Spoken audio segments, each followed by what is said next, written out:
Buenas tardes. Ante todo, un agradecimiento a las autoridades del Consejo Deliberante por haber hecho algo tan interesante como es una audiencia pública. Los que venimos muchos años de militar en la política, bregamos también durante mucho tiempo por tener mecanismos de democracia directa y semidirecta. Este es uno, así que ahora que estoy más cerca del omega que del alfa, me pareció interesante concurrir a una de ellas, por lo menos, como dicen los paisanos, para despuntar el vicio.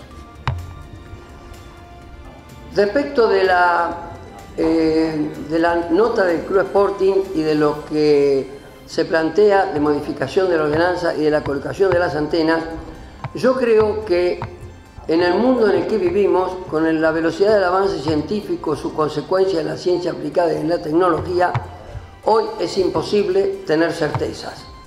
Quien actúe políticamente sabrá que tenemos una duda razonable y un escepticismo relativo.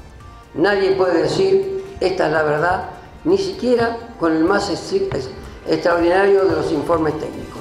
Pero esto no nos tiene que inmovilizar, algo tenemos que hacer.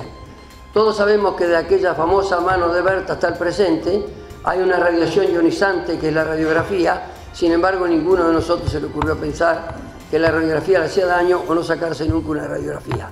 Lo que se obtiene como ventaja es mucho más que lo que puede dañarse. Respecto de la carta dice que pide que el Consejo Deliberante certifique la obra. A mí me parece que es el Ejecutivo el que certifica, no el Consejo Deliberante. Lo que se le puede pedir al Consejo Deliberante, que sí está expresado en el segundo término, es una norma de excepción como modificación o la modificación definitiva de la ordenanza. Yo enfáticamente diría no a la norma de excepción. ¿Por qué digo que no a la norma de excepción? Porque la norma de excepción, y sobre todo cuando es sobre un caso puntual, es lo más parecido a lo que tantas veces hemos escuchado hablar a las leyes o a los privilegios. El privilegio no es otra cosa que una ley privada. Y si mañana a alguien le damos una norma de excepción, ¿cómo le vamos a decir mañana a otro señor que no le vamos a dar la norma de excepción cuando nos demuestre alguna cosa desde el punto de vista técnico? Las normas de excepción nunca han sido beneficiosas, ni siquiera cuando involucran gran parte de la población. Eso no descarta que alguna vez tengamos que presentarla. Imagínense que en Punta Alta algún día tengamos todos nuestros conductores eléctricos soterrados, pero de repente necesitamos tener conductores aéreos durante 4 o 5 meses para hacer una reparación. ¿Nos vamos a quedar sin escuelas, sin hospitales y sin energía eléctrica en las casas? No, vamos a dictar una norma de excepción, pero esa norma de excepción nos involucra al beneficio para todos, no para alguien en particular o para alguna empresa. Respecto de la ordenanza, así que yo me presento como, de alguna manera, acepto la modificación de la ordenanza, ya van a ver en qué términos, pero digo enfáticamente que no a la norma de excepción. En la nota también se menciona una de las razones, algo de término económico. Las cosas económicas pueden ser muy loables, tener un fin muy loable también, pero no dejan de ser cuestiones económicas.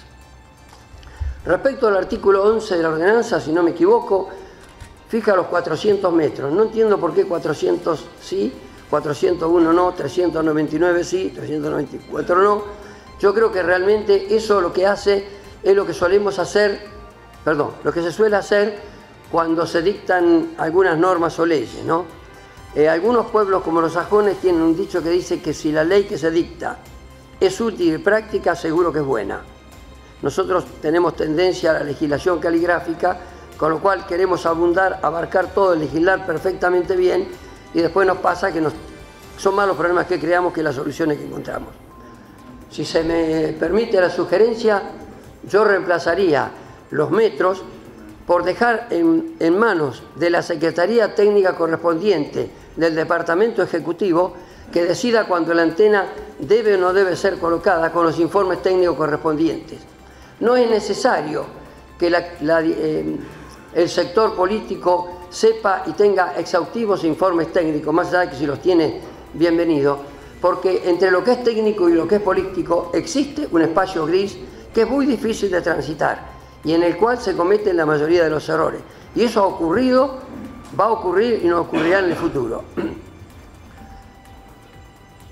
Yo creo que hay que estudiar técnicamente perfectamente bien la factibilidad.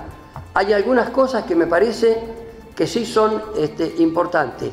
No legislar aspectos técnicos, porque desde la mano de Berta, o sea, la primera radiografía del mundo, está el presente, no solo en materia de relaciones, sino otra más, la velocidad con que las cosas cambian, y más en los últimos tiempos, estaríamos todos los días tachando la ordenanza y escribiéndola de vuelta.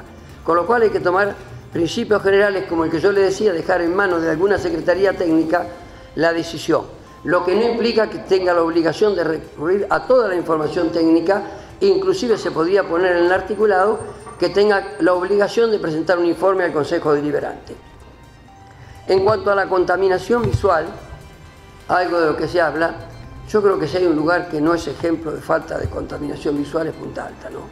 Acá tenemos, si no alguno vaya a la esquina de Irigoyen el 25 de mayo, mire para arriba, gracias a que los loros nos han ayudado un poco y le han dado algo de aspecto humano a la cuestión, perdón, de aspecto sociable a la cuestión, en realidad la cantidad de conductores que tenemos no se puede tomar sol ni a rayita.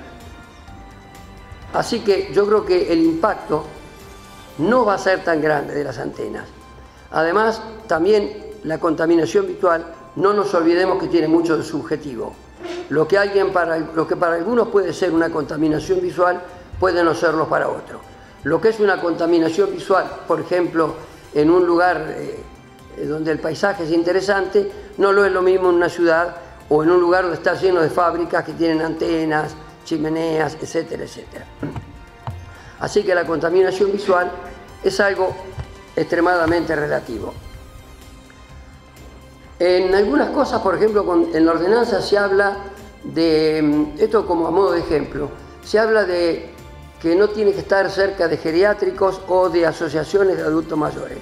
Punta Alta tiene, y no es de las ciudades que más tiene, el 12% aproximadamente, algo más, yo creo que con el tiempo mucho más, de adultos mayores, así que ponga donde ponga la antena.